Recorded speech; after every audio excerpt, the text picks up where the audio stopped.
Assalamualaikum warahmatullahi wabarakatuh dan salam sejahtera. Bismillahirrahmanirrahim. Alhamdulillahirabbil alamin. Wassalatu wassalamu ala asyrafil anbiya'i wal mursalin wa ala alihi wa sahbihi ajma'in. Alhamdulillah, terima kasih untuk slide pembentangan hari ini. Saya Asmadi bin Abdan bersama dengan rakan saya Saidah binti Malik dan juga Cik Rashidi bin Hamzah akan membentangkan hari ini kajian yang bertajuk kesediaan pelajar untuk mengikuti pembelajaran digital era norma baru di Kolej Vocasional Kangar. Jadi untuk makluman, saya bertugas di Kolej Vocasional Kangar, Perlis, Malaysia selaku Ketua Unit Psikologi dan Kerjaya. Puan Saidah binti Malik merupakan pensyarah di UiTM Perlis dan Encik Rashidi bin Hamzah merupakan pensyarah kanan di Institut Pendidikan Guru Kampus Perlis, Malaysia. Jadi sebagai pendahuluan latar belakang, kesediaan pelajar merupakan satu perkara penting dan perlu dipertimbangkan bagi menghasilkan bahan pembelajaran yang lebih berkesan.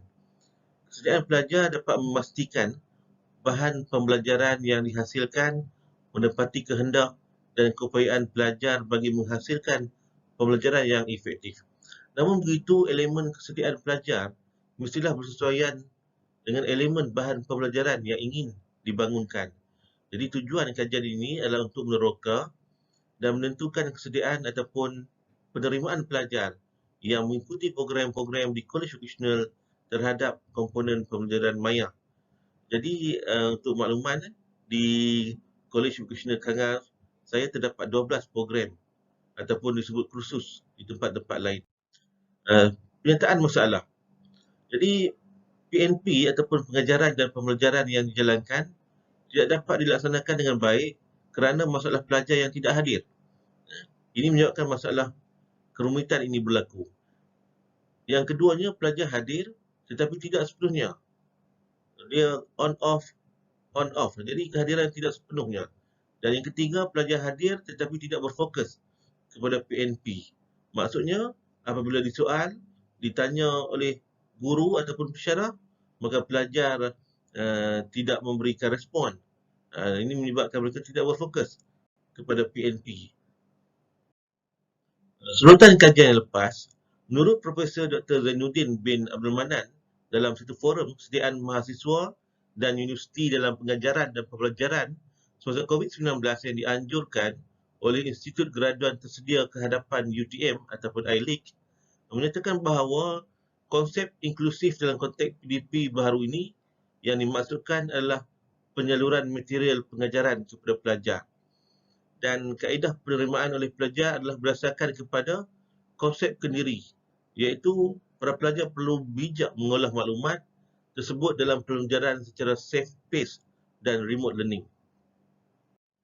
Jadi, impak pandemik COVID-19 secara tidak langsung telah mengubah landscape sistem dan amalan pendidikan negara secara drastik. Ini merujuk kepada satu kajian yang telah dijalankan oleh Dublin tahun 2003 menyatakan bahawa perubahan yang jelas boleh dilihat dari aspek kaedah pembelajaran secara atas talian yang dipraktikkan oleh pelbagai peringkat institusi pendidikan. Jadi pembelajaran secara atas talian merujuk kepada pembelajaran berasaskan komputer dan internet. Jadi menurut Amiruddin dalam tahun 2014, terdapat juga yang mendefinisikan pembelajaran secara atas talian ialah pembelajaran yang melibatkan penyambungan kepada sesuatu sistem bagi alatan teknologi tertentu seperti komputer dengan internet. Di Malaysia, pengaplikasian pembelajaran secara atas talian ini kebanyakannya hanya dilaksanakan di peringkat IPT, institusi pengajian tinggi yang mempunyai usaha sama dengan IPT luar negara. Itu menurut Zaki tahun 2004. Justru masih banyak IPT tempatan yang belum memperkasakan secara keseluruhannya pembelajaran secara atas talian. Walau bagaimanapun, dengan impak pandemik COVID-19 yang telah melanda negara dan melanda seluruh dunia menyebabkan pembelajaran secara konvensional telah berubah kepada pembelajaran secara atas talian dengan laju dalam sekelip mata. Okey, untuk objektif kajian ini adalah untuk meningkatkan pembelajaran online yang lebih berkesan. Dan yang keduanya adalah mengetahui masalah yang dialami oleh pelajar. Yang ketiga, kita mencari kaedah yang boleh digunakan untuk membantu untuk mempertingkatkan pelibatan pelajar semasa proses PDP, proses pengajaran dan pembelajaran. Persoalan kajian. Bagaimana meningkatkan pembelajaran online yang lebih berkesan? Itu sebagai persoalan yang pertama. Yang kedua, adakah masalah yang dialami oleh pelajar? Apakah masalah yang dialami oleh pelajar? Dan yang ketiga, apakah kaedah yang boleh digunakan untuk peningkatan pelibatan pelajar? Jadi, metodologi kajian yang kami gunakan ialah kaedah kajian ini menggunakan Google Form dan dokumen bertulis serta catatan kehadiran pelajar.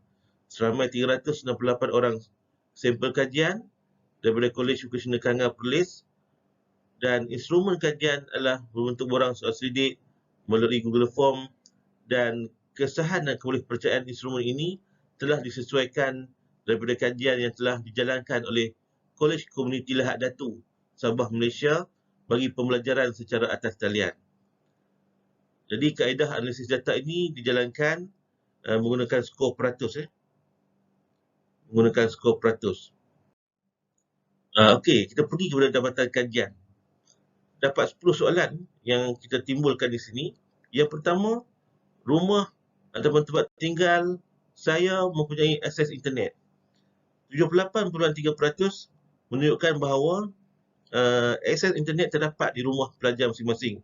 Cuma 19.3% pelajar yang tidak mempunyai internet. Jadi daripada kajian ini, kita dapat tahu terdapat 19.3% pelajar yang tidak mempunyai akses internet. Yang akan kita perbaiki selepas kita jalankan kajian ini.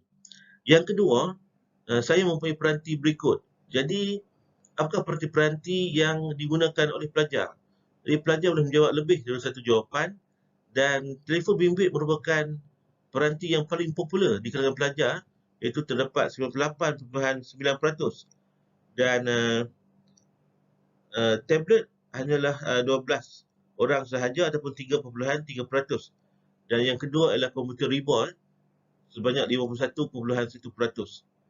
Komputer rumah PC pula adalah 10.9%. Okay, saya laju sikit kerana kita kesudukan masa. Yang ketiga, kesediaan peranti. Saya mempunyai akses. Jadi kesediaan peranti pelajar ini kebanyakannya adalah menggunakan prepaid ataupun prabayar sebanyak 82.3%, dan postpaid ataupun pasca bayar menggunakan bil adalah sebanyak 21.7%. Okay. Yang keempat, kelajuan internet kebanyakannya adalah sederhana, sebanyak 62.2%. Kalau dikira sangat laju itu sedikit sahaja, tetapi dari segi kelajuan sebanyak 17.7% saja yang menyatakan bahawa internet di rumah mereka laju, tapi yang sederhana adalah yang paling ramai, iaitu 62.2%. Yang kelima, kuota internet pilihan pelajar ialah prepaid, iaitu yang habis kuota internet terpaksa ditop up. Ini mungkin menyebabkan mereka mengalami kesukaran terputus kalau tidak membayar kuota internet berkenaan, sebanyak 42.9%. Yang keenam, pemilik peranti sebanyak 86.7% mempunyai peranti sendiri. Cuma 9.2% sahaja yang tidak mempunyai peranti, mungkin menggunakan peranti yang digunakan oleh ibu bapa ataupun tidak ada langsung. Ini dapatan kajian. Yang ketujuh, pilihan internet 82.1%